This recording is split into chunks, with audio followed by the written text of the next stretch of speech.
And Adam alayhi salam's story is very relevant, especially in today's time. Especially in a time when the discussion about racism and looking down upon other people, whether we say it by words or it's within our hearts, is something that we have to consider. Because when Allah subhanahu wa ta'ala mentions the story of Adam alayhi salam, and especially if you look at Surah Al-Baqarah, he opens the Quran with dividing the human beings into three categories: into mu'mineen, believers; kafirin, disbelievers; and munafiqeen, hypocrites. And then after describing that this Quran cannot be challenged in Surah Al-Baqarah, and in describing how the earth was created, Allah subhanahu wa ta'ala begins by talking about Adam alayhi salam and the dispute between Adam and Shaitan. Adam alayhi salam is given knowledge by Allah subhanahu wa ta'ala, and he's given a position where he commands the angels to make sajda to him. He becomes a qibla for the angels at that moment, a sajda of honor, that the malaika amongst them, Shaitan at that time, Iblis, who was from the jinn, a difference of opinion among scholars whether he was a jinn or angel, and the strongest opinions he was from the jinn, because in Surah Al-Kahf Allah subhanahu wa ta'ala says وَكَانَ مِنَ الْجِنِّ, that he was from the jinn. Him being amongst the angels at that time, Allah subhanahu wa ta'ala commands them all, usjudu li Adam, make sajda to Adam.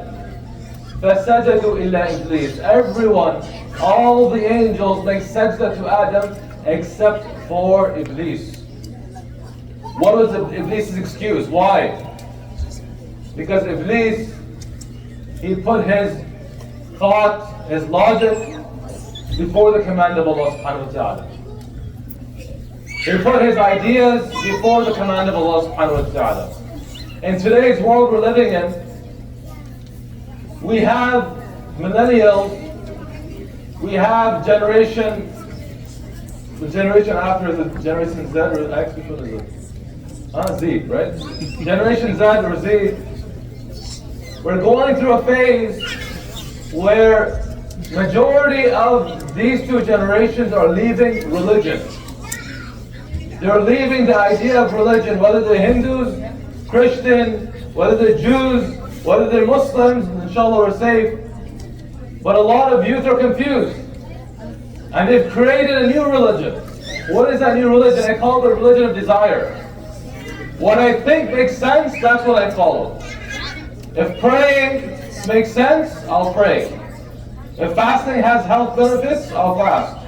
If I don't feel any spiritual high, I'm not fasting.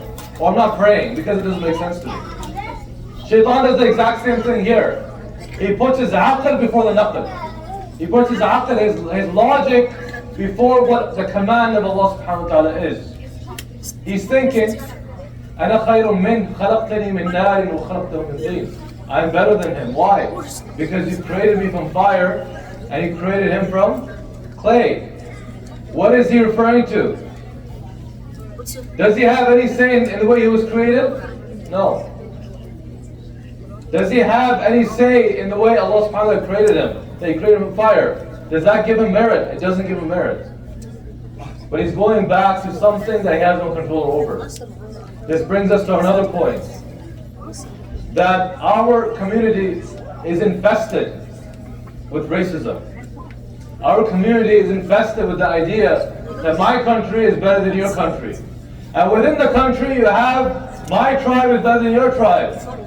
My area, I'm from Pakistan, we speak for Pakistan, the north is better than the south. Right? Our Punjabis don't speak to the Muhajirs. For those from Pakistan, you know what I'm talking about. The racism that exists. Every single country has racism. And we're all clinging to something we have no control over. The place we were born. Did we make a choice that I'll be born in this country? No. Did you make a choice that from which parents you will come from? No. Shaitan does the same thing. He goes back to his asl. He goes back to his origin which he has no control over. أَنَا خَيْرٌ مِّنْ خَلَقْتَنِي مِنْ نَارٍ وَخَلَقْتَهُ مِنْ طِينٍ. So Shaitan was the first racist. And anyone who follows the path of racism is following the path of shaitan, because his racism goes back to two things. His ignorance and his takabbur, his pride. Yes. Anyone who's a racist, they look down upon other people. There is nothing wrong to feel proud of your country, of your watan. Exactly. There's nothing wrong about that. Exactly. There's nothing wrong to feel that, okay, I came from a certain country. This was amongst the companions of the Prophet Muhammad. And Nabi Sallallahu, what does he say before leaving Mecca? What does he say? He says that if the people didn't drive me out from you, I would not have left you. That's how much love he had for Mecca, because he was born in Mecca. But the issue comes is when you think you're better than other people because of where you came from. That's the issue. When you start looking down upon other people because of the skin color, because of their ethnicity, this is where the problem rises. My brothers and sisters, one scholar, he explained this very beautifully. He said that shaitan thinks that fire is better than clay. When fire destroys whatever comes in its path, and clay and earth brings life to earth. When you plant a flower, or you plant a plant, you use clay, you use soil, correct? It brings life. When fire hits a house, it hits everything. It destroys the entire house. It doesn't look at where it's going. So he said, according to shaitan, yes, he thought he was better, but he was not better. In fact, Adam was better. If you look at the origin, then Adam's origin is actually better than shaitan's origin. But because he put his aql before the naql, because he put his logic before the text or the command of Allah subhanahu wa ta'ala, that is why he fell into the sin he fell. And that is why Allah subhanahu wa ta'ala took him out of Jannah. Adam is tested. Adam is tested, and Adam is given this choice. Live in Jannah. Live as long as you want, as long as eternity exists. But do not come close to this tree. Do not come close to this tree. Adam is tempted by shaitan. فَقَاسَمَهُمَا إِنِّي لَكُمَا لَمِنَ النَّاصِحِينَ. He swears to both of them. I swear to you, I'm giving you the perfect advice. What I'm telling you right now is the best advice. فَدَلَّاهُمَا بِغُرُورٍ فَلَمَّا ذَاقَ الشَّجَرَةَ بَدَتْ لَهُمَا سَوْآتُهُمَا. That when they ate from the tree, Allah exposed them. Meaning their clothes came off. وَطَفِقَا يَقْصِفَانِ عَلَيْهِمَا مِنْ وَرَقِ الْجَنَّةِ. They started grabbing the leaves of Jannah to tie themselves to cover their awrah. The shame they went through because of disobeying Allah subhanahu wa ta'ala at that moment. Our brothers and sisters, Adam a.s. makes tawbah. I'm trying to go through the surah in the context in 2 minutes, inshallah. Adam a.s. makes tawbah to Allah subhanahu wa ta'ala. And he realizes the mistake he made. And he says, رَبَّنَا ظَلَمْنَا أَنفُسَنَا وَإِن لَمْ تَغْفِرْ لَنَا وَتَرْحَمْنَا لَنَكُونَ مِنَ الْخَاسِرِينَ. That, oh Allah, we have wronged ourselves. And if you do not forgive us, if you do not show mercy upon us, we will be from the losers. Our brothers and sisters, the ayat continue on. You have a discussion between the people of hell. The people of hell, the ones who are followed and the ones who followed. The ones who are followers and the ones who are leaders. And if you look at the discussions that happen in hellfire, everyone's blaming each other. It's a blaming game. The leaders blame the followers blame the leaders, but they're all stuck in hellfire.